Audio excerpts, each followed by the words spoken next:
I've chosen this particular model because I got him very cheap and it was a great opportunity to revisit some skin painting techniques, as I have a few models on which I will have to stretch those muscles a bit.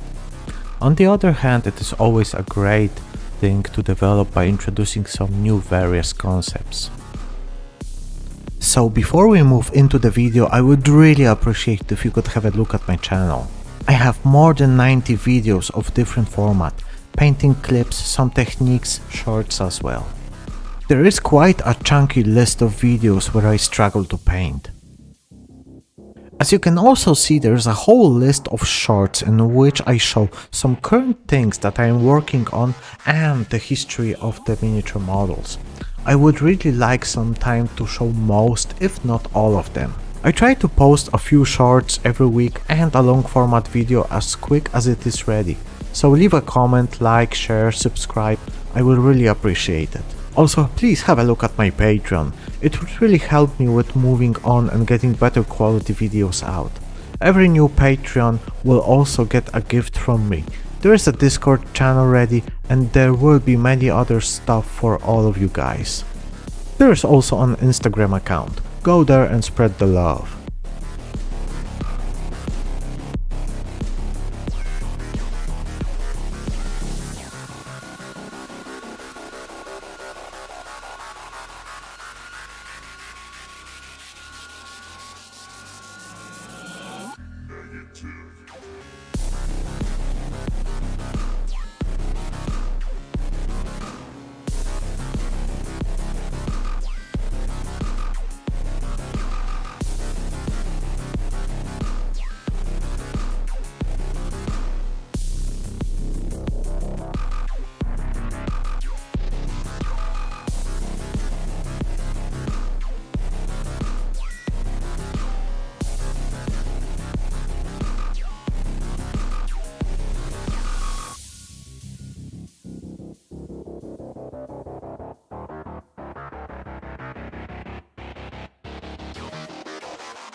I knew that this undercoat would not shine through, but if you give one to your model, it very slightly tints the next colors.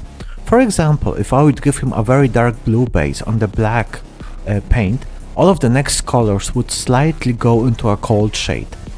In this case, I wanted it, as he is a Khorne warrior, to be on the warmer side, and therefore I was thinking about violet or purple.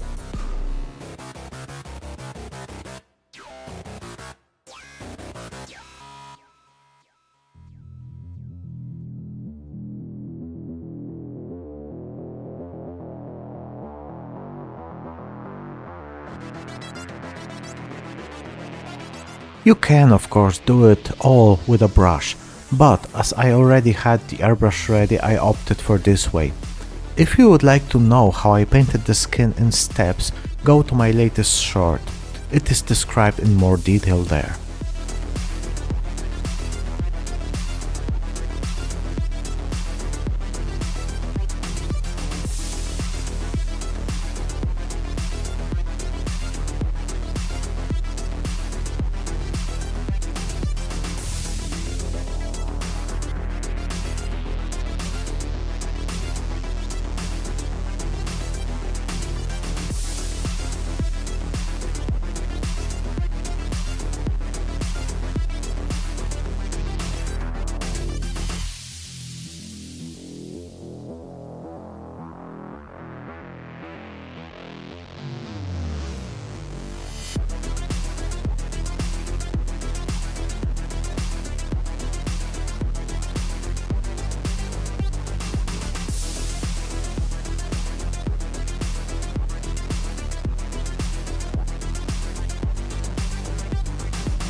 Painting leather might seem tricky, but it is really not. Take an old belt, a jacket or anything that is a bit worn out and just copy the colors you have there. I have a really old brown leather belt and the reference was really great. If you don't have anything, just Google it. My leather belt didn't really come in many shades of brown. There was the original coat, a warmer color for the light bouncing of it, and a different brown for the cracks and places where it is broken.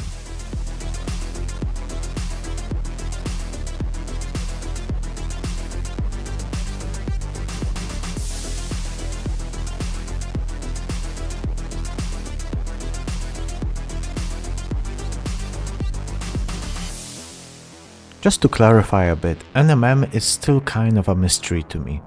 The one thing I know is that for a sword, you have to make the light bounce points irregular and go from the shadows to the highest highlights on one surface, if it is facing the light source of course. The places in shadow don't have to have the highlights. After struggling a bit here with the brush, I opted for doing it the quicker way with an airbrush.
All of the footage of me painting the NMM with the airbrush was out of frame.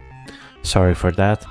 As you can see, I used some silly putty to cover him up and used some greys and off-whites. Afterwards I also glazed some purple and violet to make it a bit warmer and make distinct as the shadows were too small. More or less the same story went on with the gold NMM. I used my usual mixture, but something was not okay for me this time. It was a bit too yellow for my taste. Therefore I opted for yellow ochre and ochre brown as the middle tones. This turned out a bit better. If you have a tried and true reliable gold NMM mixture, please leave a comment. As I am learning by doing, I would really appreciate some advice on this matter.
This is the finished model. To be honest, I had way more fun with him as I expected. He turned out pretty okay in my opinion. I even might say he was one of the best models I painted this year. Who would have thought that? If I don't finish the Crimson Fist Captain in time, it will be a very nice endpoint for 2023. What do you guys think? What would you have done different? Please leave a comment. I will really appreciate it.